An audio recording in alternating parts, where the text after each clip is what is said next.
Broadcasting live from an undisclosed location. This is the TCMMA podcast with your host, Chris Cross. Whoa!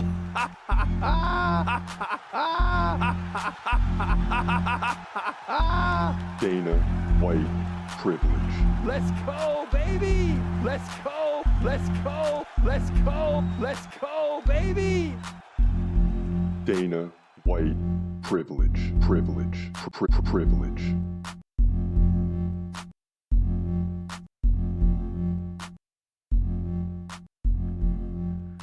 Welcome to the TCMMA podcast. It's your boy Chris Cross checking in. And of course, we're here for UFC Louisville. Jared Cannonier fighting at the top of the ticket. And,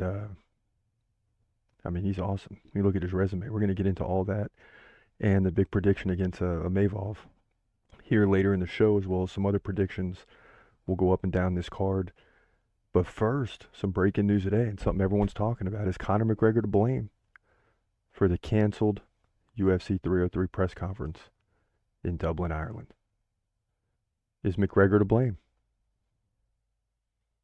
I don't know. And if you haven't heard about this yet, it's just real simple. The press conference is today, and, just about 12 hours before it's going to kick off, we find out it's canceled. And that's all we know. So a lot of speculation going on. Could McGregor have failed the drug test? That's one speculation. Is there a contract dispute? That's other speculation going on today. Is McGregor even fighting at UFC 303 now? See, so you have all these things happening. And is the UFC worried? If he failed the drug test, they would be. If there's a contract dispute, I say no, because they'll get it worked out in the coming days. But it's hard to believe that McGregor will be to blame for canceling a press conference in Dublin, Ireland. If we're going to speculate, I would speculate more that there's a contract dispute. Because if that's the case, once you do the press conference in Ireland, the fight is happening. And the fight is already happening, right? Because I'm sure the guys have signed, or you would think they would have. But when it comes to a Conor McGregor fight, there's always some chaos along the way. And that's why people are asking today, is he fighting? Oh no! Could he pull out of this fight? Oh no! Doubtful. Whatever's going on will be fixed, but it's a big deal that you cancel a press conference just hours before it's going to take place, especially when you sold as many tickets as you did in Ireland. And it's not an easy place to get everyone, everyone's got to travel there, right? Chandler's got to travel there. Dana White's got to travel there. The UFC, media, everything. So this is not good. And that would lead you back to the drug test speculation, or none of the above. So who knows what's happening, but hate it or love it, Conor McGregor and Michael Chandler will not have a press conference later today. And that's the breaking news. We had to get into that before we get to the predictions. Let us know what you think is going on. I'm sure at some point after this video is posted, we'll find out more details. But it's several weeks away still, and hopefully whatever the problem is can be worked out. The only one that couldn't be worked out will be the drug test situation. So more to come on that. I just hope that that's not even a possibility for McGregor to have done that. But who knows? We'll have to wait and see. As we dive into this week's fights, the first one is a good one. Bruno Ferreira, Brazilian, 11-1, takes on Dustin Stoltzfus, who comes in at a nice 15-5. Ferreira's the favorite here in this middleweight division fight. So let's get into it right now. In the middleweight division at UFC Louisville, you got Bruno Ferreira taking on Dustin Stoltzfus, and I like this fight for a lot of reasons. The Brazilian Ferreira's 11-1, Stoltzfus 15-5. So both veterans of the game. Ferreira, the favorite in this fight. Let's break it down. Stoltzfus 2 inches taller at 6 feet. He's 32, Ferreira 31. Both guys right in the middle of the prime. Stoltzfus 3-inch reach advantage. Both guys stand right-handed. Ferreira is more active. 5 significant strikes versus 3.5 for Stoltzfus. The Stoltzfus doubles up Ferreira in the takedown game, but you got to believe the Brazilian can go to the ground if necessary. The Hulk, a.k.a. Ferreira, 66% takedown defense, beat Phil Hawes in his last fight by KO, lost to Ruziboev by KO, and beat Gregory Robocop Rodriguez by first round KO. That's impressive. He's a tough fighter. Stoltzfus, 46% takedown defense, beat Punahele Soriano by submission in his last fight, lost to Abu Magomedov by first round KO, and beat Dwight Grant by decision. Also lost to Gerald Meerschaert by submission. So, Stoltzfus is capable of losing, but he's losing to some valid competitors, good fighters. But Bruno Ferreira is just a little bit better here than Stoltzfus. He's going to dominate on the ground if it goes there. Maybe not dominate, but he'll do good enough not to get beat. But he will dominate on the feet. So he's going to win this fight, in my opinion, by keeping the fight standing most of the time. He'll win by decision to move to 12-1, mostly on significant strikes here. Middleweight division, UFC Louisville. Yeah, UFC Louisville. And we got Bruno Ferreira winning this one. Guy's 11-0. He's Brazilian. Come on, man. And he's the favorite. Got to go with him on this one to move to 12-1. So 3 fights to go. And apologies now. I haven't even heard the next 3 videos yet, the next 3 predictions. But it was a torrential downpour yesterday while we were trying to get them in, and we do the podcast and predictions outside. So rain, sleet, snow, sunshine preferably, but we're doing it. So my apologies as we were dealing with the rain and thunderstorms yesterday.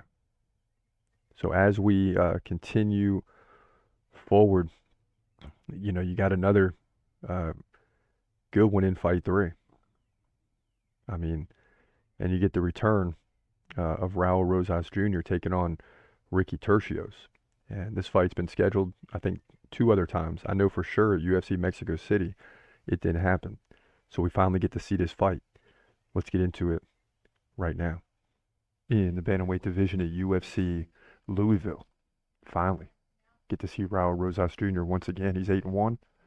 Remember, he had that tough loss, which is almost to be expected. He's only 19 years old, taking on Ricky Tercios, who comes in at 13-3. Now, both guys stand 5'9". Tercios is 30, right in the prime. Rosas Jr. just 19. Tercios 4-inch reach advantage.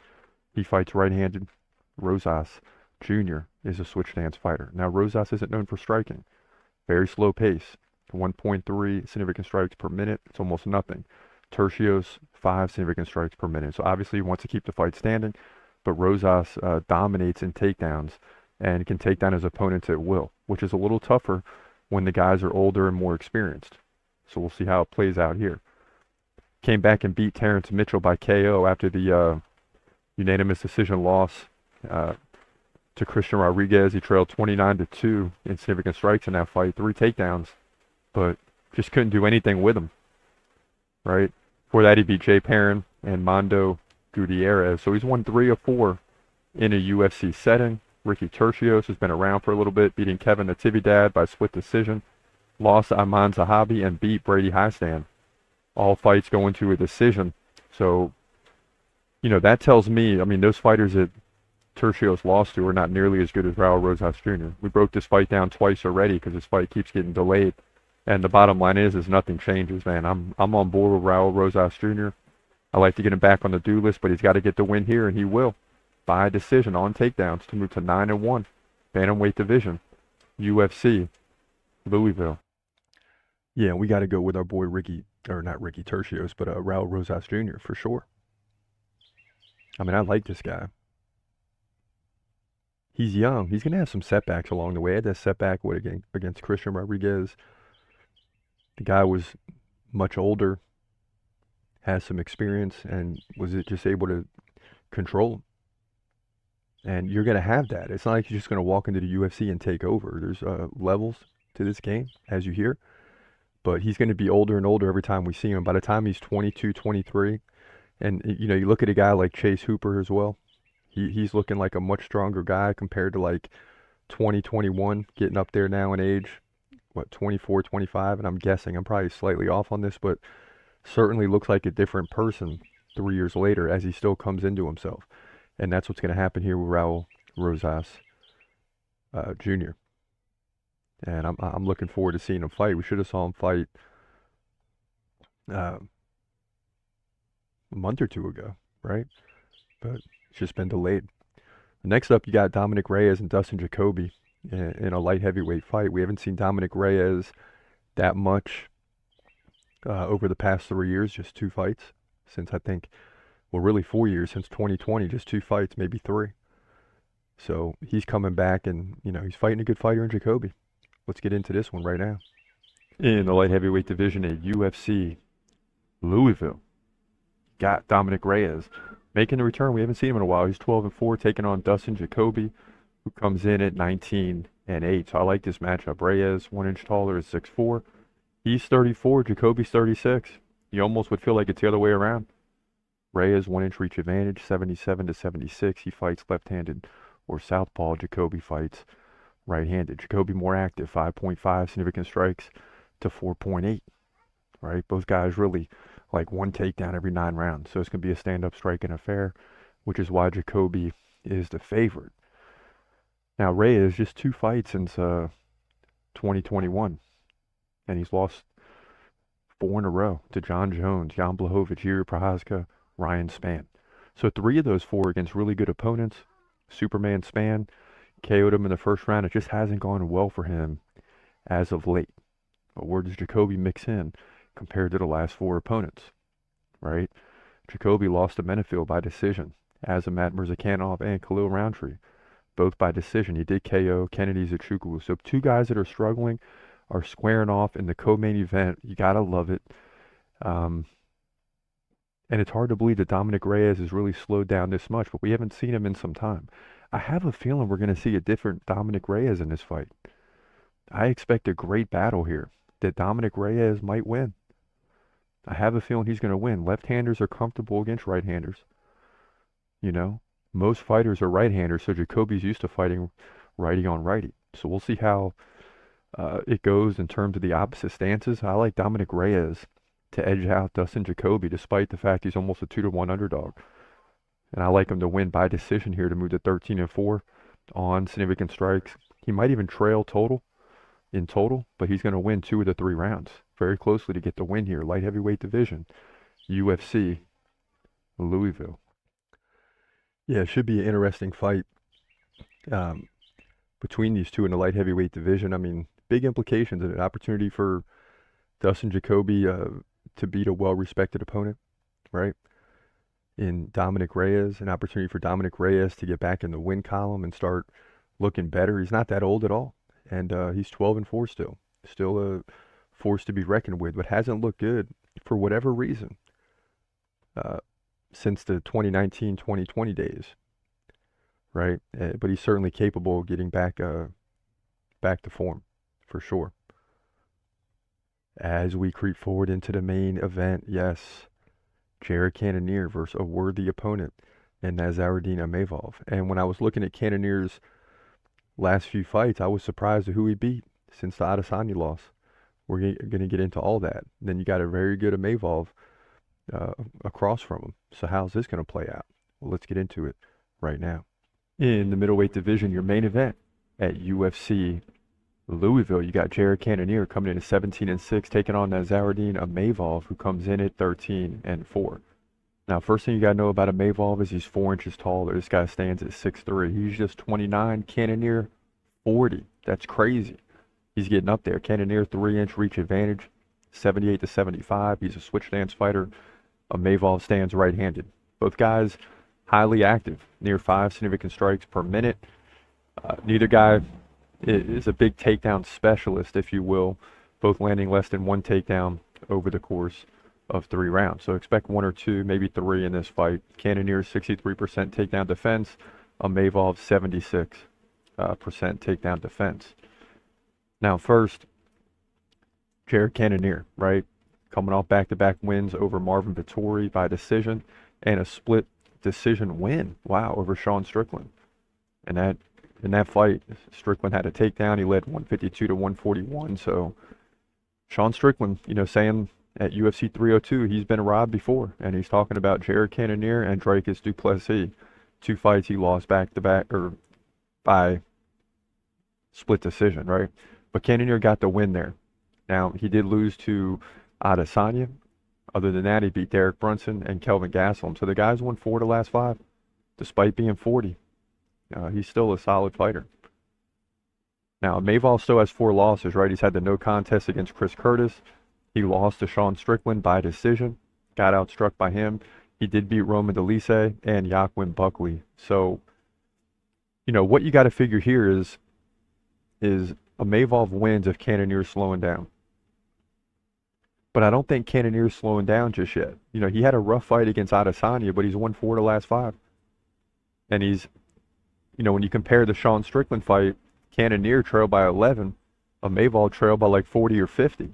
So I like Cannonier here in a striking battle. I like Cannonier to edge out a victory. If it goes to a decision, Cannonier's going to win 3 out of 5 if the judges are correct. So I'm leaning with him to get the win here, not get finished, and get the win by decision, probably like 160 to 140 in significant strikes, couple close rounds, but he'll get 3 out of 5 to move to 18-6, in my opinion. Middleweight division, UFC 302. Yeah, tough one to predict, as they always are in the main event, right? That's why we're just 10-8 on the year in that, but we're 135-87 in overall. So much better percentage overall than the main event, and that's because these fights are always tough. This is going to be another tough fight. Jared Cannonier is a bad dude, but he's 40, man.